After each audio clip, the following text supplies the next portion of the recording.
I want to pivot now to talk about real estate because many folks were tired of staring at the same four walls of their apartments during their pandemic. I was definitely one of them. And according to our next guest, they moved to more suburban and rural areas within their state. Now, we have Sean Black, co-founder and CEO of the real estate tech company Knock, joining us now. So, Sean, you guys have data that shows that Gen Zers and millennials moved to more suburban, rural areas and purchased homes there. How long do you think that trend is going to last now that, we're moving the pandemic into our rearview mirror? Cities are opening and offices are also beginning to reopen again. Yeah, thanks for having me. I think first, the punchline of the survey we did was that despite the buzz and the reports to the contrary, most people actually did not move cross country in buying. Those who bought houses last year, almost 60% moved to a new city within their existing state.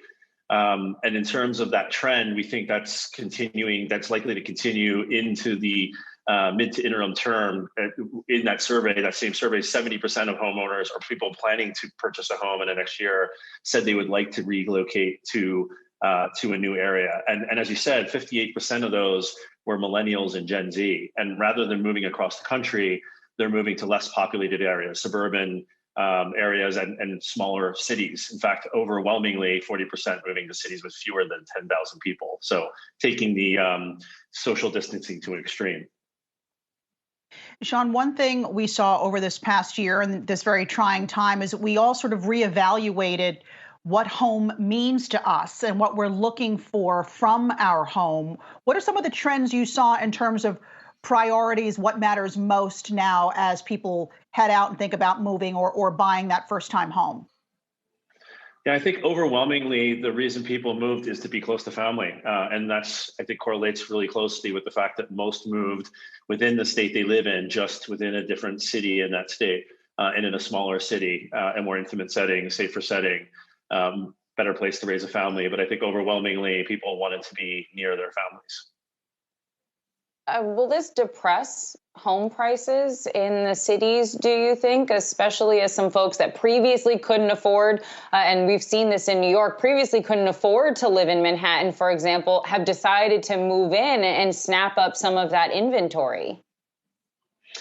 Yeah, it's a really good question. I think we at Knox started 5 years ago under the hypothesis that there was a huge migration over the next 30 years of people moving out of big cities like New York and San Francisco and into smaller cities like Raleigh and Charlotte and Austin. And we continue to see that trend pretty strongly. But part of that trend also had a group of people who were moving from the exurbs and the suburbs back into cities. Their parents had taken them out to the suburbs and exurbs 30 years ago, their families, and they were moving back in seeking culture and food and nightlife, but not wanting to pay New York or San Francisco prices. So you definitely see some of these secondary cities going up and house values and housing inventory being light in those markets, being challenging. So I think, does it help for anybody that wants to live in New York or San Francisco? Certainly it does. I think it helps those who want to live in a big city pay a little less, because I think overwhelmingly or a little bit over the average, as you see in the rest of the country, people are leaving those larger cities a little bit more en masse. I'm wondering, though, how sustainable this housing market boom is. I mean, at some point, don't you say, okay, all those people who were looking to relocate have already done it.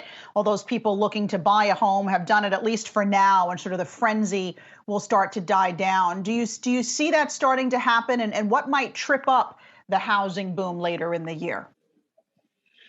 Yeah, we don't at Knox see that happening. We wish there would be a little bit more inventory. We do see inventory easing, and I think especially 4 or 6 weeks ago when more people had access to the vaccine, and I think that made the sellers more comfortable having people in their homes, and they themselves being more comfortable being in others' homes. So I do think there was a huge amount of demand, pent-up demand over the pandemic, and not a lot of inventory. And so I do think this has a lot of runway to it, in so much as that a lot of people just couldn't find a home.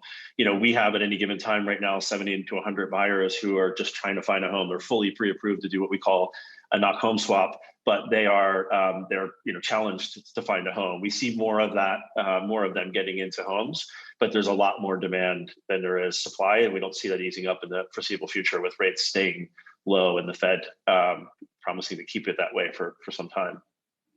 Really quick, Sean, we talk a lot about where the demand is the highest for some of these moves, but I wanted to ask you about the flip side, where you didn't see this kind of movement happening.